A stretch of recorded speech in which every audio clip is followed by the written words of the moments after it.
சிங்கத்தை பற்றி சில கதைகள்லாம் கேள்விப்பட்டிருப்பீங்க. சிங்கம் ரொம்ப சுறுசுறுப்பாகவும் பலசாலியாகவும் கம்பீரமாகவும் இருக்கும். அது ஒரே அடியில் தன்னோட இரையை வேட்டையாடிடும். ஆனால் அது முதுமை காலத்தை நீங்கள் பாருங்களேன், ரொம்ப மோசமாக இருக்கும். நம்ம டிவிலாம் பார்த்துருக்கலாம். அது வேட்டையாட முடியாது, வயசாயிடுச்சுல முடியாது. ஒரு சின்ன காயம் வந்தால் கூட அது ஆற்றிக்க முடியாது, தன்னோட தேவைகளை அது பூர்த்தி செஞ்சுக்க முடியாது. அது நரிங்களாண்டியும் ஓனாங்களாண்டியும் கடைசி காலத்தில் கொடூரமாக கொல்லப்பட்டு இறந்து போகும்.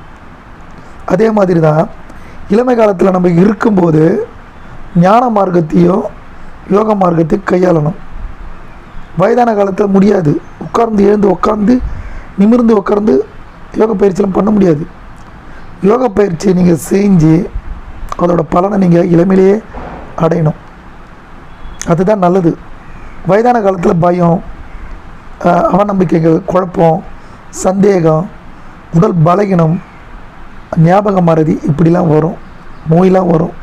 அதனால் இளமையிலேயே நீங்கள் நல்ல ஒரு குருவை தேடி பயிற்சி முறைகளை கையாண்டு ரொம்ப விழிப்போடு உணர்வோடும் வாழ முயற்சி செய்யுங்க.